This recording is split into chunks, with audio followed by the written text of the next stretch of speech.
तो अब हम एक क्वेश्चन कर लेते हैं। अब एजप्शन पढ़ लिए, एक क्वेश्चन कर लेते हैं डिज़ाइन ऑफ बोल्टेड कनेक्शन की, डिज़ाइनिंग उनकी करनी कैसे है। ठीक, तो जनरली हमारे पास उनविन एक फॉर्मूला है। प्रोसीजर क्या है, अगर हमें सिर्फ डिजाइनिंग करनी है कि एक हमारे किसी भी मेम्बर की, तो हमने क्या करना है, एक डिजाइनिंग मतलब जो कवर प्लेट है उसकी डिजाइनिंग और इस बोल्ट है उसकी स्ट्रेंथ कितनी चाहिए उस हिसाब से हमें डिजाइनिंग करनी है। ठीक है, तो सबसे पहले हमारा प्रोसीजर कुछ इस तरीके से, पहले तो मतलब कितना नॉमिनल डाया हमें बोल्ट यूज़ करना है, उस बोल्ट का डाया डिसाइड करो। डाया किससे डिसाइड करेंगे, ऑनविन फार्मूला से।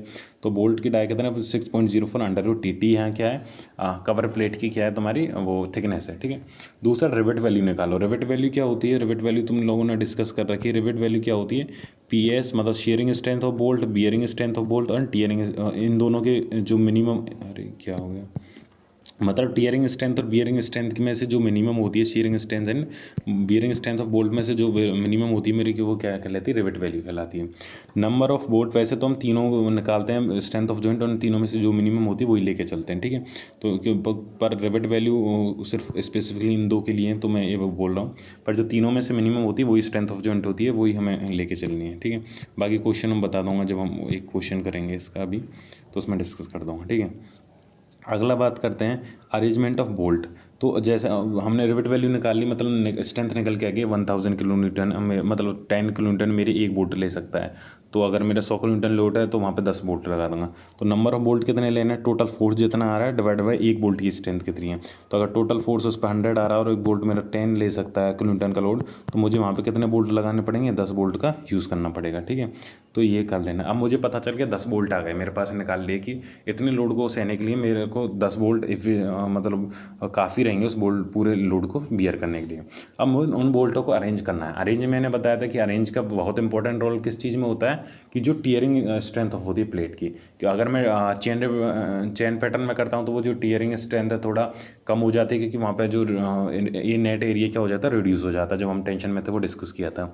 अब उसमें क्या होता है कि अगर मैं डायमंड रिवेटिंग कर रहा हूँ, डायमंड में भी दो हैं, एक सिंपल वाली और एक वेरिएशन वाली। सिंपल वाली में कर रहा हूँ तो मेरा जो क्रिटिकल सेक्शन हो रहा था वो 3-3 हो रहा था, उस जगह मैंने बताई थी। और वही हमारा सबसे क्रिटिकल होता है, क्योंकि कवर प्लेट पे उस टाइम सबसे ज़्यादा लोड होता है P/2 और P/2, वो चीज़ हम डिस्कस कर चुके थे। अब उस तो इस वजह से हमारा जो पैटर्न होता है वो बहुत इंपॉर्टेंट हो जाता है। तो डायमंड में भी हम कौन सा वेरिएशन वाला पैटर्न प्रोवाइड करते हैं। वो वेरिएशन वाला पैटर्न कौन सा वाला है, ये वाला। मान के चलो ये यहाँ पे दो बोल जो है, तो 1 1 2 और 1, कुछ इस तरीके का हम क्या करें प्रोवाइड करते हैं, जिससे कि हमारा फेलियर, क्योंकि जो थर्ड सेक्शन 3-3 होता है, इस पर ही जो कवर प्लेट होती हैं, अगर हम बट जॉइंट की बात करें उस पर P/2 होता है, और P/2 होता है, यही सबसे ज़्यादा क्रिटिकल होता है। तो वहाँ पर हमने किया था, तो तुम अभी देखते ही रहे हो, वीडियो तो देखा होगा तुमने। तो आगे बढ़ते हैं। तो अरेंजमेंट ऑफ बोल्ट बहुत ज़रूरी हो जाता है टीयरिंग स्ट्रेंथ ऑफ प्लेट के लिए, क्योंकि वो अरेंजमेंट पे डिपेंड करती है, क्योंकि एरिया पूरा नेट एरिया इसी पे डिपेंड करता है। और जिसका जितना कम नेट एरिया होगा उसकी स्ट्रेंथ क्या होगी, कम होगी। ज़्यादा नेट एरिया होगा तो उसकी स्ट्रेंथ ज़्यादा होगी, ऑब्वियसली सी बात है। उसके बाद करना है width and the thickness of main plate, मतलब बी मेन और टी कवर। जो थिकनेस है वो डिसाइड करेंगे, वो बता दूंगा कैसे करेंगे। और wind and thickness of cover plate की भी विड्थ और थिकनेस निकालेंगे। और फिर निकालेंगे एफिशिएंसी ऑफ जॉइंट, अगर पूछा जाए तो वो कितनी है वो निकालेंगे। तो पहला क्वेश्चन पढ़ते हैं, let's begin with this question. पहला क्वेश्चन है, a tie member in a truss. कोई ट्रस है, कैसा सा है मेरा ट्रस रूफ में प्रोवाइड कर रहा हूँ। ट्रस कुछ भी हो सकती है। तो tie member, tension member truss में यूज़ होता है, उसी को टाई मेंबर हम बोलते हैं एक्चुअली में। Has transmit a service load of 400 kilo Newton. यहाँ पे हमें उसने कितना दे दिया है लोड, 400 किलो न्यूटन का। हमें क्या करना है, लोड को क्या करना है, बियर करना उस टाई मेंबर को। Design a butt joint to connect 12 mm thick plates. अब मुझे क्या करनी है, डिज़ाइन करनी है किसका, डिज़ाइन करनी है एक बट जॉइंट की। बट जॉइंट की मतलब ऐसा जॉइंट, बट जॉइंट कैसा होता है, एक मेंबर ये हो गया, एक मेंबर ये हो गया, इस पर 2 कवर प्लेट लगा दी इस तरीके से, तो ये मेरा क्या है, बट जॉइंट हो जाता है। तो बट जॉइंट की मुझे डिज़ाइनिंग करनी है, और उस पर क्या है 212 mm थिक प्लेट्स। तो एक प्लेट मेरी कौन सी है, 12 mm की है, इसकी थिकनेस कितनी है 12 है, और दूसरी प्लेट एरी इसकी थिकनेस भी कितनी है 12 mm। तो मुझे इन दोनों प्लेटों की डिजाइनिंग करनी है, और वो जो बट जॉइंट में, जिससे कि वो जो टोटल लोड आ रहा है 400 किलो न्यूटन का, उसे आराम से क्या करते हैं, ट्रांसफ़र करते हैं। ठीक है, तो ये चीज़ें आगे find the efficiency of the joint use LSM, हमें LSM मेथड यूज़ करना है, मतलब जितने भी sharing strength, bearing strength, tearing strength जो निकालनी है वो हमें जो कोड ने फॉर्मूले दे रखे हैं। जैसे हमारा बियरिंग स्ट्रेंथ का फॉर्मूला क्या है, 2.5 KB इंटू 2.5 था KB इंटू क्या था, मैं भी भूल गया उस चीज़ को, 2.5 KB इंटू DT और इंटू FB करके जो फॉर्मूला था। ऐसे ही शेयरिंग स्ट्रेंथ का क्या था, N into π/4 D² into FS, तो वो शेयरिंग स्ट्रेंथ निकालने का था। टीयरिंग स्ट्रेंथ का तो हमारे पास दो हैं, या तो ग्रॉस में निकालोगे तो कितना निकल चलना, FY/1.1 इंटू A ग्रॉस, और अगर नेट से निकालोगे तो 0.9 FU/1.25 का जो उसमें फैक्टर ऑफ सेफ्टी होती है उसका मल्टीप्लाई करके निकालते हैं इंटू A नेट जो एरिया यूज़ होता है, ठीक है। तो उस तरीके से LM यूज़ करना। अगर WSM बोलता है तो हमारे पास डेरिवेटिव वैल्यू होती है कि शेयरिंग स्ट्रेंथ की वैल्यू 100 मान के चलो, बियरिंग कितनी लगे, जो परमिसेबल लिमिट है कि मैंने जो सबसे पहले LSM वीडियो की बनाई है ना, उसमें जाके देखो तो वहाँ पे मैंने डिस्कस कर रखा है। LSM में वो वैल्यू निकालते हैं और WSM में कितनी देता है। WSM में हमारा क्या होता है, जनरली जो वैल्यू लेते हैं वो कहते रहते हैं एक परमिसेबल लिमिट का। अगर टेंशन के लिए रहते हैं तो 0.6 FY लेंगे, बेंडिंग के लिए 0.66 FY लेंगे, तो सब डिस्कशन किया हुआ होता है, ठीक है। आगे बढ़ते हैं। पार्शियल फैक्टर ऑफ सेफ्टी हमें लोड के लिए कितना लेना, 1.5 FI जो है वो कौन सी ग्रेड की, मतलब माइल्ड स्टील यूज़ कर रहे हैं, 250 मेगापास्कल है। उसकी अल्टीमेट स्ट्रेंथ कितनी है, 400 megapascal, for plate and bolt दोनों के लिए सेम है, ठीक है। अब उसके मुझे करना है, तो मुझे सबसे पहले note, if a butt joint is to be design always use double cover joint. मैं सिंगल कवर भी यूज़ कर सकता हूँ, पर सिंगल कवर हमारा मोस्ट एफिशिएंट नहीं है। क्यों? क्योंकि वहाँ कपल तो जनरेट नहीं हो रहा है लेफ्ट जॉइंट की तरह, पर क्या जनरेट हो रहा है वहाँ पर, वो सिमेट्रिकल नहीं है, एक्सेस का बट और सिमेट्रिकल नहीं है, उसकी वजह से स्ट्रेस डिस्ट्रीब्यूशन यूनिफॉर्म नहीं है, ठीक है। It is not most efficient joint, तो वो मोस्ट एफिशिएंट जॉइंट नहीं है, इस वजह से हम कभी हमेशा कौन सा करेंगे, डबल कवर बट जॉइंट करेंगे। तो बिगिन करते हैं। सबसे पहले हमें क्या निकालना है, वही जो मैंने प्रोसीजर में बताया था कि पहले निकाल डाई ऑफ बोल्ट। तो डाई ऑफ बोल्ट वो उनविन फॉर्मूला यूज़ किया, 6.04 √π है। तो यहाँ से मेरी मेन प्लेट की कितनी 12 थी, उससे मेरे क्या निकाल लिया, डाई निकाल लिया 20.9, ठीक है। अब मुझे क्या करना है, मैं 20 मतलब 20.92 अप्रोक्स आया, मैं 22 ले सकता हूँ, 21 का तो कोई बोल्ट का साइज ही नहीं होता, या 20 भी ले सकता हूँ। तो मैंने मान के चल दिया 20 ले लिया, और मैं 22 भी ले सकता हूँ, ठीक है। तो डाई ऑफ बोल्ट मेरा कितना हो गया, डाई ऑफ बोल्ट हो गया 5+2 बराबर 22। Bolt dia of bolt hole कह रहा है, तो डाई ऑफ बोल्ट होल कितना हो गया, 20, वो गलत लग गया है, 20+2 तो 22 हो गया। तो होल तो थोड़ा ज़्यादा प्रोवाइड करेंगे, जब 14 mm से ज़्यादा 14 से 24 के बीच में जो नॉर्मल डाई होता है उसमें हम कितना प्रोवाइड करते हैं, 2 एक्स्ट्रा प्रोवाइड करते हैं, जो अभी पीछे बताया था, तो इतना प्रोवाइड कर दिया। अब हमें निकालनी क्या, निकालनी है रिवेट वैल्यू। दूसरा उसमें क्या था, एक बार देखो, ये इसमें हमें पहले प्रोसीजर में क्या करना था, पहले हमने रिवेट वैल्यू निकाल ली, तो ये 5 वैल्यू निकाल ली, इस फॉर्मूले से निकाल ली। उसके बाद रिवेट वैल्यू निकालनी है, ठीक है। रिवेट वैल्यू कैसे निकालनी है, देखो रिवेट वैल्यू हमारे वही शेयरिंग स्ट्रेंथ और बियरिंग स्ट्रेंथ ऑफ बोल्ट निकालनी है। तो ये तो तुम्हें सब पता ही है कि किस तरीके से निकालते हैं। तो पहले मैंने निकाली शेयरिंग स्ट्रेंथ, तो मेरा बोल्ट कितने, डबल कवर बट जॉइंट, तो डबल शेयर में, तो in double cover butt joint bolt आ रहे हैं डबल शेयर, तो डबल शेयर का तो 2 इंटू π/4 D² इंटू FS। मैं अभी सिर्फ सिंगल बोल्ट की स्ट्रेंथ निकाल रहा हूँ, तो कितना निकल के आएगी सिंगल बोल्ट की स्ट्रेंथ, 116.0 की। हमें नंबर ऑफ बोल्ट पता नहीं है, उस लोड के लिए कितने बोल्ट जरूरी हैं। तो अगर मेरा ग्रेड पता है किसकी, स्टील की, तो उसके बेसिस पे मैंने क्या निकाल लिया, एक सिंगल बोल्ट की क्या है स्ट्रेंथ निकाली। अब देखो यहाँ पे मैं स्ट्रेंथ ले रहा हूँ, ये जो फॉर्मूला यूज़ कर रहा हूँ शेयर के लिए वो कौन सा है, FU/√3 इंटू 1.25। एफ यहाँ अल्टीमेट स्ट्रेंथ ले रहा हूँ, क्योंकि यहाँ मैं कनेक्शन डिज़ाइन कर रहा हूँ, मतलब बोल्टिंग की डिज़ाइन कर रहा हूँ। FY/1.1 नहीं लेके चल रहा है, ये कब लेके चलता हूँ, जब स्टील सेक्शन डिज़ाइन करता हूँ, ठीक है। तो ये हमने शेयरिंग स्ट्रेंथ में ले लिया। उसके बाद मैंने क्या निकाली है, बियरिंग स्ट्रेंथ निकाली है। बियरिंग स्ट्रेंथ का वही फॉर्मूला हमारे पास क्या है, ये देखो, बियरिंग स्ट्रेंथ बराबर क्या आता है, DT इंटू FB। तो यहाँ पे हमें करना क्या चाहिए, ये निकालता हूँ, फॉर्मूला क्या है हमारा उसका बियरिंग स्ट्रेंथ का,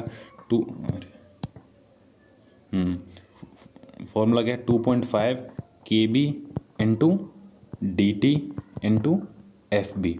तो हमारे क्या है यहाँ पे KB की वैल्यू हम 1 लेके चलते हैं जनरली, और भी बताता है एंड और पिच डिस्टेंस पे भी डिपेंड करता है।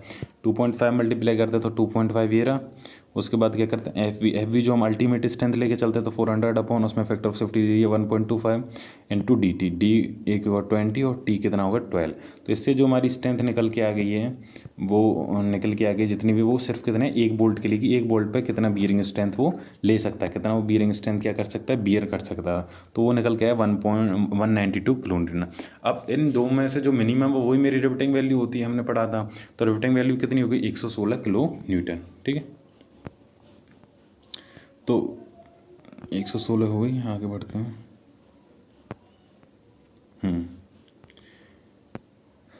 जो अब टी है, जो कवर प्लेट है, तो यहाँ पे मैंने क्या किया, जो रिवेटिंग वैल्यू लेके चलनी है वो कितनी लेके चलनी है मुझे, आर वी बराबर, अरे एक मिनट, आर जो मिनिमम होगी, मिनिमम कितनी है 116 है, तो 116 मुझे क्या करनी है लेके चलनी। एक 192 थी और एक कितनी 116, तो हम 160 लेके चले, लीस्ट ऑफ बोथ। अब हमें क्या, जो टी है, टी जो कवर प्लेट होनी चाहिए उसका सम ऑफ कवर प्लेट थिकनेस अगर गिवन नहीं है तो इन दोनों में से जो लेस होगा वो जनरली यूज़ करते हैं। जो बियरिंग स्ट्रेंथ में अभी टी निकाली थी ना, ये जो हमने टी निकाली है यहाँ पे 12 रखी है, यहाँ पे D into T into F B, यहाँ पे जो टी की जगह 12 रखी है। एक्चुअल में हम दोनों में से जो कवर प्लेट का सम और वो होता है मेन प्लेट, उनमें से जो मिनिमम होते हैं वो यूज़ करते हैं, जो ऊपर यही लिख रहा हूँ मैं। पर वो हमारा क्या है, गिवन नहीं है। क्या नहीं है, गिवन नहीं है। ये लिखा है ना मैंने कि सम ऑफ कवर प्लेट, अरे सम ऑफ कवर प्लेट थिकनेस और या मेन प्लेट थिकनेस, इन दोनों में से जो मिनिमम होती है वो हम क्या करते हैं, यूज़ करते हैं टी की जगह जब बियरिंग स्ट्रेंथ निकाल। पर वो गिवन नहीं है, इस वजह से हमने मेन प्लेट के लिए डिज़ाइन किया। पर पीछे हमें वो चेक करनी पड़ेगी वो सही है भी है या नहीं है। ठीक है, तो आगे बढ़ते हैं। Number of bolt required at joint, तो टोटल लोड 400 किलो न्यूटन था, एक बोल्ट मेरा कितना 116 का लोड ले रहा है। तो टोटल फैक्टर लोड मतलब जो अभी पार्शियल फैक्टर सेफ्टी इन्होंने बता दिया है, LSM में 1.5 यूज़ करना, वो गिवन है। तो हम क्या किया 1.5 फैक्टर ऑफ सेफ्टी इंटू 400, उस पर टोटल लोड आ रहा है। तो इतना टोटल लोड आ रहा है। अब एक बोल्ट कितना ले सकता है, 160 किलो न्यूटन ले सकता है। तो टोटल बोल्ट कितनी चाहिए 5.16, मतलब अप्रॉक्स 6 बोल्ट चाहिए। कम नहीं ले सकते, ज़्यादा ले सकते हैं। तो 6 बोल्ट मुझे क्या है प्रोवाइड करना है। तो ये 6 बोल्ट किस तरीके से प्रोवाइड करूँ कि मेरा बोल्ट क्या है, मतलब जो मेंबर है वो टीयरिंग में भी क्या हो जाए, सेफ हो जाए, टेंशन में भी सेफ हो जाए। तो मैं डिजाइनिंग के बारे में पूछ रहा है यहाँ में, उसने टेंशन स्ट्रेंथ कंसिडर करने के बारे में नहीं पूछ रहा। तो हम अरेंजमेंट इस तरीके से प्रोवाइड करेंगे कि मेरा वो जो है अरेंजमेंट बोल्ट है वो फेल नहीं हो किस में, टीयरिंग में। तो to get maximum value of PT, मतलब अरेंजमेंट का मतलब क्या है, ज़्यादा से ज़्यादा वैल्यू किसकी, टीयरिंग स्ट्रेंथ की पाऊँ। ज़्यादा से ज़्यादा कैसे पा सकते हैं कि वेरिएशन ऑफ चैन रिवेटिंग, वो डायमंड रिवेटिंग प्रोवाइड कर दूंगा। तो आखिरी जो क्रिटिकल सेक्शन होगा जहाँ पे कवर प्लेट अपना पूरा लोड ट्रांसफ़र कर दिए, वहाँ पे मुझे कम से कम जितना बोल्ट प्रोवाइड करूँगा जिससे कि मेरा जो नेट एरिया हो वो ज़्यादा हो, और नेट एरिया ज़्यादा हो तो स्ट्रेंथ भी ज़्यादा होगी। तो यहाँ पे मैंने लिखा टू गेट मैक्सिमम वैल्यू, ये लिखा to get maximum value of PT for main plate and cover plate a variation of diamond riveting as shown figure is the best arrangement. बता चुका हूँ ये बेस्ट अरेंजमेंट क्यों है, अभी जब हमने अरेंजमेंट पढ़ा था। तो यहाँ पर टोटल लोड कितना आ रहा है, फैक्टर लोड जब किया तो 400 इंटू 1.5 तो 600 किलो न्यूटन आ गया। तो टोटल लोड कितना आ रहा है 600 किलो न्यूटन।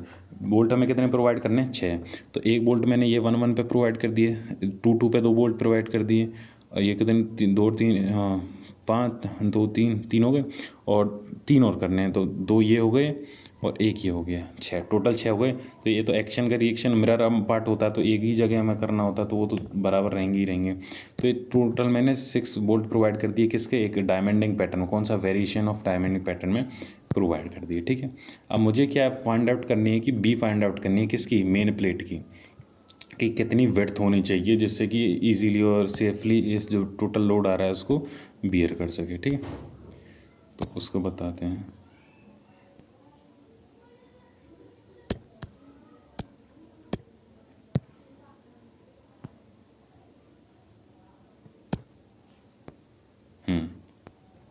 तो अब मुझे क्या करना है, विड्थ एंड तो मुझे क्या करना है, width and thickness of main plate. तो विड्थ और थिकनेस ऑफ मेन प्लेट निकालने के लिए करना क्या है, मेरे पास क्या है, टेंशन का फॉर्मूला है कि पी टी बराबर ए जी इंटू एफ वाई अपॉन 1.1, और पी टी 1 पे निकालूँ अगर 1 की बात करता हूँ तो A net into 0.9 F U upon 1.25। देखो यहाँ पे मैं क्या कर रहा हूँ कि टेंशन जो मैं अपनी, चलो पहले दिखाई देता हूँ फिर बताता हूँ। अब यहाँ पे मेरा 1 सेक्शन तो मैं देख रहे हो डायग्राम में क्या है, ये मेरा कौन सा है ये वाला 1 1 है, ये 2 2 है, ये 3 3 मान लो, या 3 3 उसने ऐसे कर दे, ये मान लो 3 3 है, ठीक है, ये 2 2 है, 2 और ये वाला तो सेम ही है। तो 1 2 3 मैंने 3 इसको नाम दे दिए हैं, जो 3 क्रॉस सेक्शन है। तीनों क्रॉस सेक्शन पे जोन सा सबसे क्रिटिकल होगा वहीं पे मेरा टेंशन क्रैक पहले आएगा। तो कौन सा क्रिटिकल होगा ये मुझे निकालना पड़ेगा, ठीक है।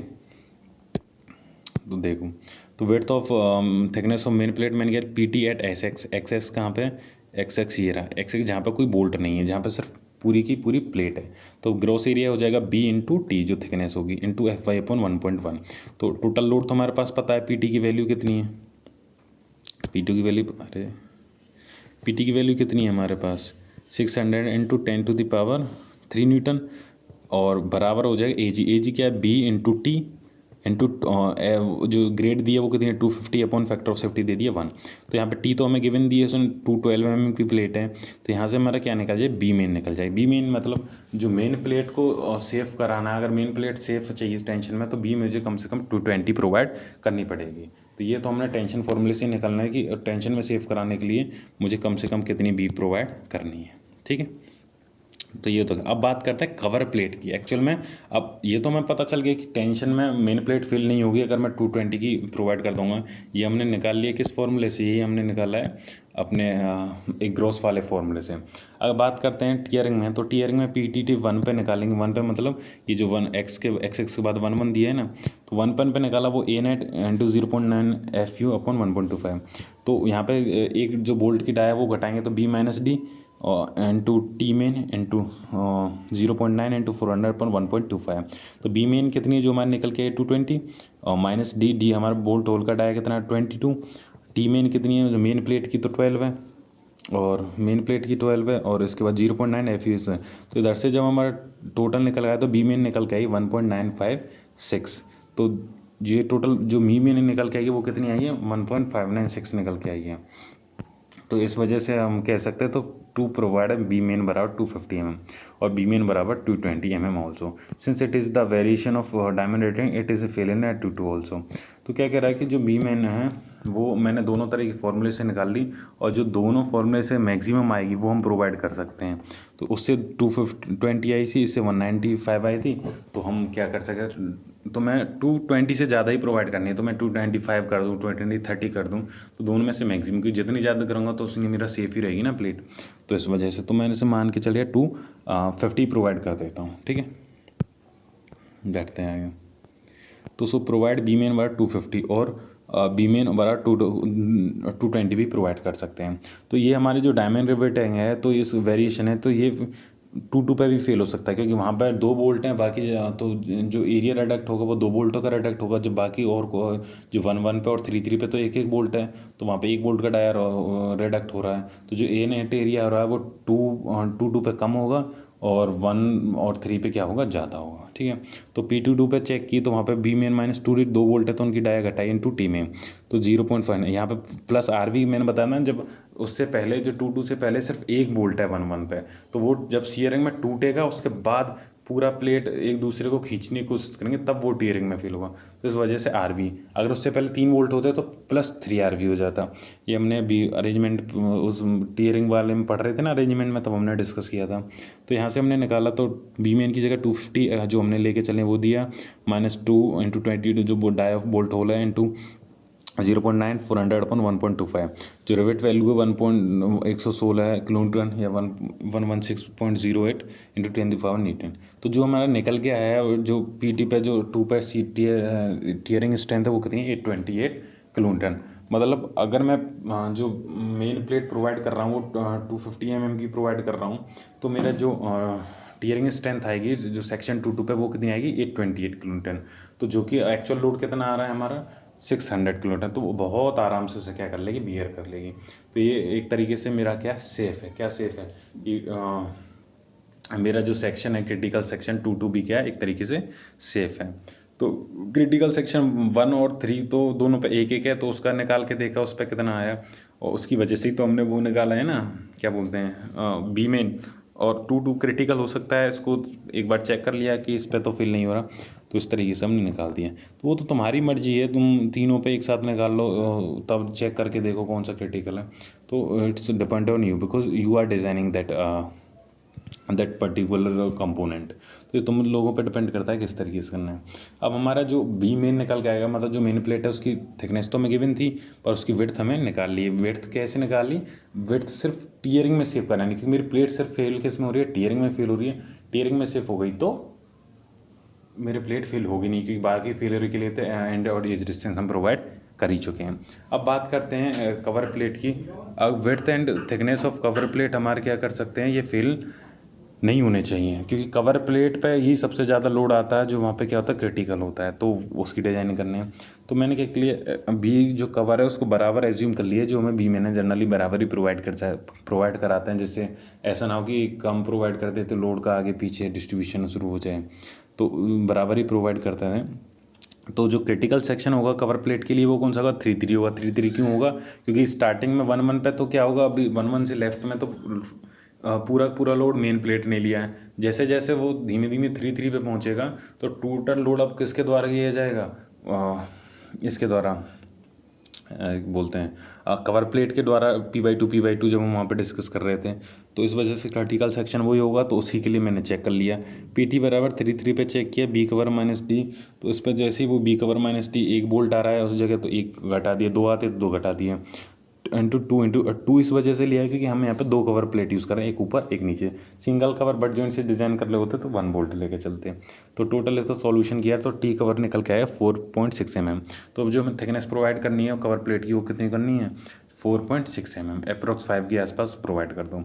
PT से निकाली, PT से निकालने के बाद जब हमने कवर प्लेट निकाली वो निकल के 5.28 अप्रॉक्स 6 mm। तो हम क्या मैक्सिमम प्रोवाइड करते हैं, तो प्रोवाइड बी कवर 250 mm की विड्थ प्रोवाइड कर दो और 6 mm की क्या कर दो, थिकनेस प्रोवाइड कर दो। तो सम ऑफ कवर प्लेट जब हमने बियरिंग में टी यूज़ कर रहे थे, मैंने सबसे पहला पॉइंट मेंशन क्या किया था अगले पेज पे कि टी जो हम यूज़ कर रहे हैं वो क्या होनी चाहिए, मेन प्लेट या सम ऑफ कवर प्लेट होनी चाहिए। इसमें से क्या होनी चाहिए, जो थिनर जो कम होगी वो यूज़ होनी चाहिए। तो यहाँ पे 6+6 कितनी है? 12 हो रही है दोनों कवर प्लेट, और जो मेन प्लेट भी 12 है, तो दोनों बराबर हैं, तो इक्वली कोई टी की जगह में यूज़ कर सकते हैं। पर ये होता कि मेरी कौन सी होती, ये 14 आ रही होती तो भी हमारा सही था, पर अगर ये कम आ रही होती 10 आ रही होती टोटल मिला के 5 तो मेरा क्या गलत हो जाता बियरिंग में, वहाँ पर सेफ नहीं होती, वहाँ पर चांसेस होते फेल होने के। तो ये सारी चीज़ें, हर एक पॉइंट मैटर करता है, रिमेंबर होना चाहिए। अब अगली बात करते हैं efficiency of joint. Efficiency of joint का करने का मतलब है,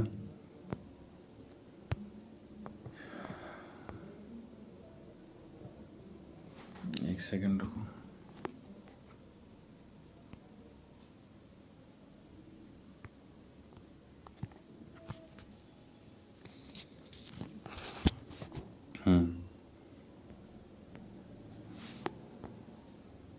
efficiency of joint. Efficiency of joint का करने का मतलब कि जॉइंट मेरा कितना एफिशिएंट है, कितना परसेंट। तो वही है जो तीनों हमारा टीयरिंग, बियरिंग और शेयरिंग स्ट्रेंथ थी, और divide by strength of solid plate निकालो, इनटू 100 कर दो।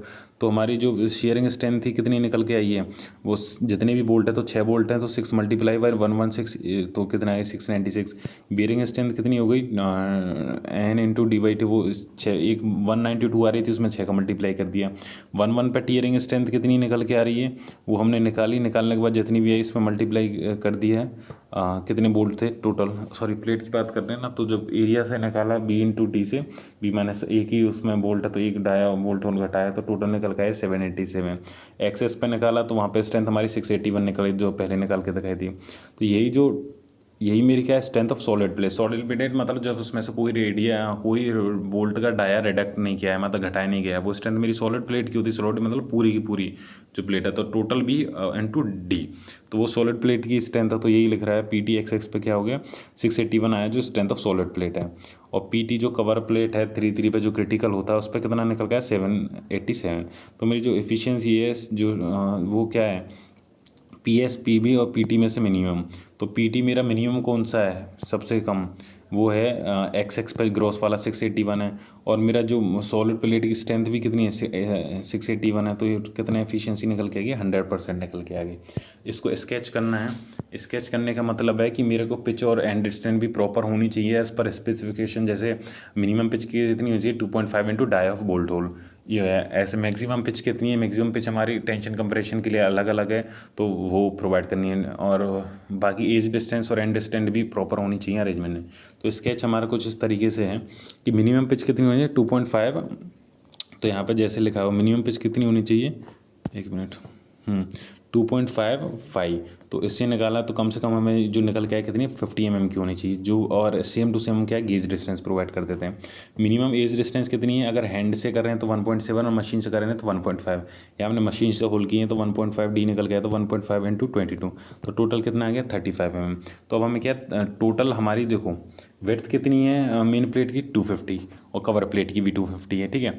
विड्थ हमारे पास इतनी है, इससे ज़्यादा नहीं है, और उसकी विड्थ इतनी हो गई, तो हमारी जो पिच निकल के आई वो कितनी है 50 mm निकल के आई, और जो गेज डिस्टेंस निकल के आई वो 35। तो किनारे किनारे पे मैंने 6 बोल्ट अरेंज कर दिए, जैसे 1 बोल्ट ये रहा, 2 बोल्ट इस लाइन में, 2 ये रहे, 5 और 1 हो गया 6, ठीक है। तो जो एंड डिस्टेंस है, एंड डिस्टेंस मतलब ये वाली डिस्टेंस बोल्ट से लेके किनारे वाली, ये कितनी होगी 35, जो ये दिख रहा है प्रोवाइड की है, ठीक है।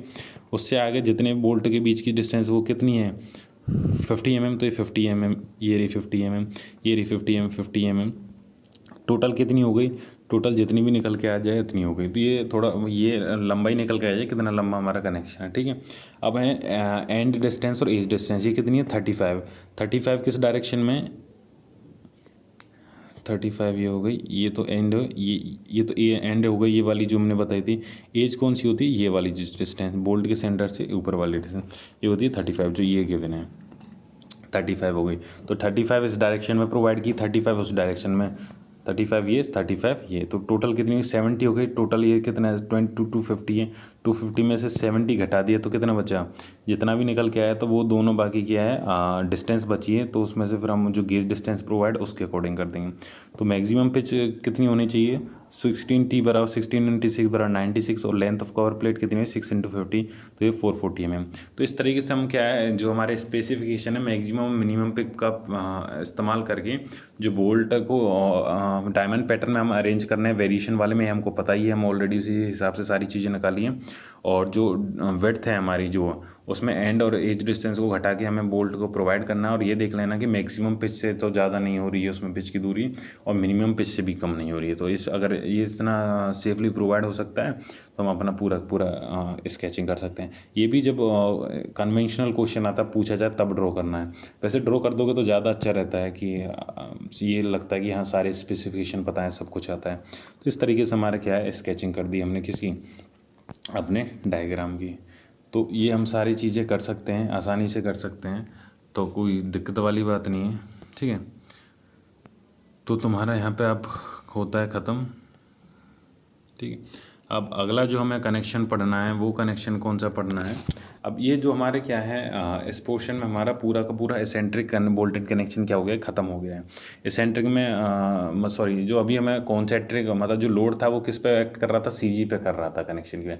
अब एक हमारा इसका दूसरा कोर्स पार्ट है या दूसरा वो कह लो बोल्टेड कनेक्शन है, जब हमारा लोड कहाँ पे एक्ट कर रहा हो एसेंट्रिसिटी पे एक्ट कर रहा हो। एसेंट्रिसिटी पे कहने का मतलब है कि वो सेंटर पे एक्ट ना कर रहा हो।